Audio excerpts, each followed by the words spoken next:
เห็นยังอะนะเบิ่งรูปลูกคลิปลูกคิดฮอดลูกติอดเอาสู้ๆมากินข้าวพี่สบายดีพ่อแม่พี่น้องสวัสดีพ่อแม่พี่น้องทางฝั่งไทยนำครับผมมามื้อนี้กินข้าวนำกันนี้กับข้าวเฮาสิมีแกงหน่อไม้แล้วก็ข้าวเหนียวพี่น้องนี่ข้าวเหนียวเฮาก็นึ่งใส่อันนี้บ่หนึ่งข้าวเหนียวเฮาก็สิประมาณนี้พี่น้องเนาะสำหรับคนที่อยากกินข้าวเหนียวไปสินะบ่จำเป็นต้องมีแบบหม้อแม่หยังมากมายพี่น้องหม้อหุงข้าวเฮาก็สามารถนึ่งได้เนาะเฮาก็นึ่งใส่หม้อหุงข้าวตลอดไปสินะยามมื้อเช้ามาเฮาก็ออกไปซื้อกับข้าวส่วนเมียก็สิแบบว่านึ่งข้าวท่าไปสินะก่อนไปเฮ็ดงานก็กินข้าวแล้วก็สิได้แยกย้ายกันไปทำงานพี่น้องเนาะก็คืออย่างที่หลายๆคนฮู้ว่าเฮาบ่ได้เฮ็ดงานนำกันเนาะเมียเฮาเฮ็ดงานบ้านไปสินะแต่ว่าเข้างานน่ะเข้าพร้อมกันพี่น้องก็ยามมื้อแลงมาก็เมียก็กลับมาไปสินะเฮาก็กลับมาห้องมาเจอกันอยู่ห้องชีวิตในเมืองใหญ่พี่น้องเนาะสิ่งที่สำคัญที่เฮาเอามาละลายก็คือความอดทนเด้อพี่น้องที่มาหาเงินหาทองเนาะความอดทนแล้วก็ความเข้าใจซึ่งกันและกันสำหรับชีวิตคู่ไปสินะบางคนเนาะมา2ก็กลับ1บางคนมา1กับ2กับ3ก็มีก็แล้วแต่คนสิเป็นพี่น้องเอ้ยก็พยายามเนาะพยายามอย่าหลงแสงสีพี่น้องมาหาเงินหาหยังว่าสิพยายามเข้าใจซึ่งกันและกันเนาะเฮาก็พยายามแบบให้กำลังใจกันตลอดนะเพราะว่าเมียเฮาก็นางก็คงคิดฮอดลูกแฮงแบบสินะส่วนเฮาก็คิดฮอดคือกันแหละแต่ว่าเฮาก็บ่คือเนาะบ่คือผู้หญิงเด้พี่น้องความผูกพันพ่อกับลูกนี่มันต่างกับแม่กับลูกเด้พี่น้องแม่กับลูกนี่เขาสิผูกพันกันแบบว่าหลายกว่าเฮาเพราะว่าเขาอยู่นำกันตลอดแบบสินะคือเฮาแหละพี่น้องเฮาแบบว่าลูกจากลูกมาตั้งแต่น้อยๆแบบสินะบ่ค่อยได้อยู่นำลูกแบบสินะส่วนเมียก็สิอยู่นำลูกจนว่า3 ขวบแบบสินะพอมาห่างกันแล้วก็แน่นอนมันก็คิดฮอดแต่ว่าก็มีความโชคดีเนาะที่แบบว่าทุกมื้อนี้มันทันสมัยก็โทรหาแบบเห็นหน้าเห็นหยังกันได้แต่ว่ามันก็ยังบ่คักเท่าที่เฮาอยู่นำดอกพี่น้องแต่ว่ามันจำเป็นน่ะเนาะมันจำเป็นอีหลีพี่น้องเฮาก็ต้องยอมเสียสละบางสิ่งบางอย่างไปซะนะเพื่อที่จะแลกบางสิ่งบางอย่างนั่นก็คือเงินนั่นแหละพี่น้องเงินเป็นสิ่งสำคัญเนาะบ่มีเงินมันก็อยู่บ่ได้เฮาก็ต้องยอมต้องจากบ้านจากลูกจากหยังมาหาเงินหาทองไปซี้นะเนาะคืออย่างเฮาเว้าแหละถ้าเกิดว่าผู้ใดแบบว่ามีครอบครัวที่มาหานำกันก็พยายามให้กำลังใจกันหลายๆเนาะพยายามเข้าใจซึ่งกันและกันแบบซี้นะเฮาก็พยายามให้กำลังใจกันตลอดแบบซี้นะพี่น้องเนาะแต่ว่าเฮาแบบก็ได้กำลังใจจากพี่ๆน้าๆป้าๆลุงค่อนข้างที่จะหลายพี่น้องเนาะเฮาเฮ็ดยูทูบนี่เฮาบอกได้เลยว่าส่วนหลายแบบมีแบบป้าๆลุงๆแบบว่าคอมเมนต์มาให้กำลังใจเฮา2คนหลายพี่น้องเนาะเฮาก็ได้พากันอ่านทุกคอมเมนต์เนาะแบบว่าอ่านแบบว่าที่แบบเขามาให้กำลังใจแล้วก็เขามาแนะนำการใช้ชีวิตโน่นนี่นั่นอันใดที่แบบว่ามันบ่ถูกบ่ควรเนาะก็มีป้าๆลุงๆเพิ่นได้แนะนำแบบซี้นะแนะนำเฮาหลายพี่น้องเนาะเฮาก็ได้เก็บเกี่ยวประสบการณ์โน่นนี่นั่นการใช้ชีวิตแบบซี้นะการหาเงินหาทองแบบซี้นะพี่น้องมันมีประโยชน์ได้พี่น้องการที่แบบ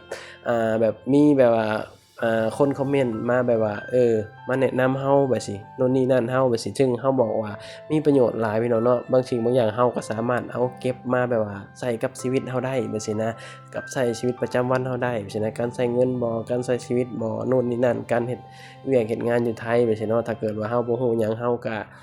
สามารถแบบโพสต์ลงถามFC หรือว่าพี่น้องหรือว่าคนที่แบบว่าติดตามเฮาเนาะคือแบบเฮาก็มีพี่ๆน้าๆป้าๆลุงมาติดตามเฮาแบบซี้นะเวลาเฮาเอาคลิปลงก็มีแบบเขามาให้กำลังใจคอมเมนต์ก็รู้สึกว่ามันอบอุ่นเด้พี่น้องเนาะแบบว่าเฮาอยู่ต่างถิ่นต่างแดนแบบซี้นะก็ยังมีแบบว่ามีแบบพี่น้องคนไทยที่เพิ่นแบบว่าเอ็นดูเฮาแล้วก็เมตตาเฮาเนาะแบบแนะนำสิ่งดีๆให้เฮาแบบซี้นะเนาะเฮาก็เอาปรับใช้กับชีวิตประจำวันเฮากับชีวิตคู่เฮาแบบซี้นะพี่น้องก็ขอบคุณเนาะรู้สึกว่าโชคดีหลายที่ได้มาทำงานอยู่ที่ประเทศไทยแล้วก็ได้แบบ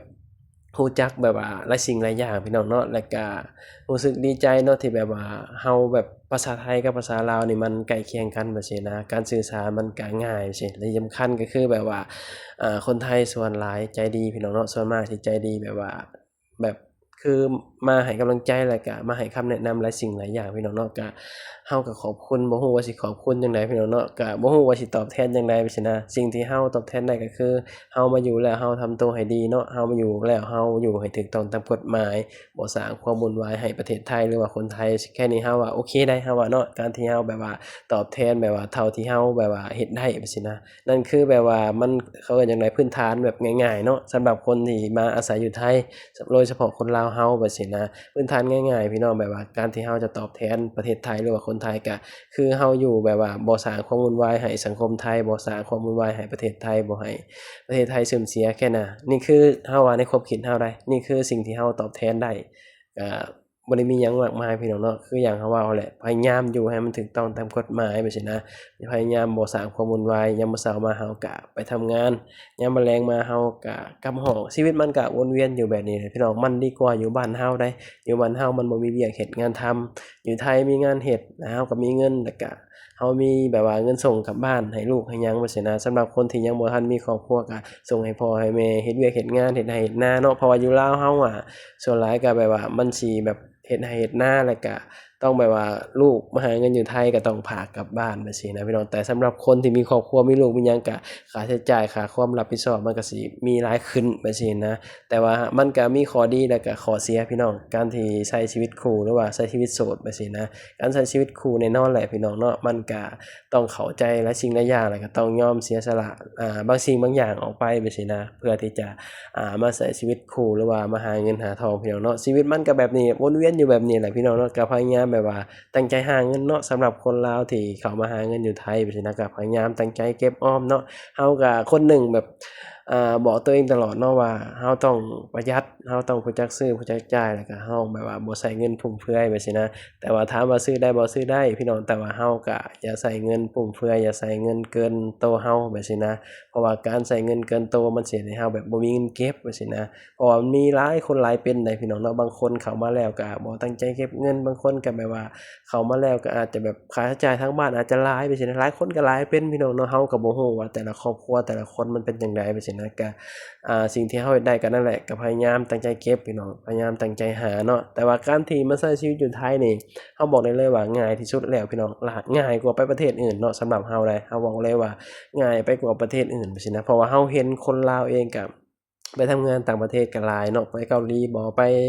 ต่างประเทศนะก็หลายอยู่แต่ว่าเฮาบอกว่ามาใช้ชีวิตอยู่ไทยนี่เฮาว่าง่ายที่สุดแล้วจังซี่นะสำหรับเฮาเด้คนอื่นเฮาบ่รู้เด้แต่สำหรับเฮาอยากบอกว่าการมาใช้ชีวิตอยู่ไทยนี่ง่ายที่สุดเนาะก็คือ1มาก็แน่นอนแหละภาษาจังซี่นะภาษาก็เป็นสิ่งสำคัญแหละพี่น้องเนาะถึงแม้ทุกมื้อนี้มันอาจจะทันสมัยใช้แอปใช้หยังแปลก็ได้แต่ว่าเฮาว่ามันยังบ่ดีเท่าที่เฮาเว้าได้สื่อสารได้เฮาว่านะในความคิดเฮาได้เฮาว่ามันสิง่ายกว่าถ้าเกิดว่าเฮาสื่อสารได้เฮานู่นนี่นั่นก็แน่นอนแหละเนาะเฮายังมีความโชคดีที่ว่ามีประเทศไทยแล้วก็มีความโชคดีที่ว่าภาษาไทยกับภาษาลาวนี่ใกล้เคียงกันจังซี่นะเฮาก็บ่ต้องไปเรียนหยังมากมายเนาะก็สามารถมาใช้ชีวิตแบบง่ายๆอยู่ที่ประเทศไทยได้จังซี่นะก็คืออย่างเฮาเว้าเนาะเพียงแต่ว่าเฮาบ่สร้างความวุ่นวายให้ประเทศไทยนะเฮามาอยู่มาอาศัยก็พยายามแบบทำตัวให้ดีพี่น้องเนาะพยายามอยู่ให้เป็นเนาะ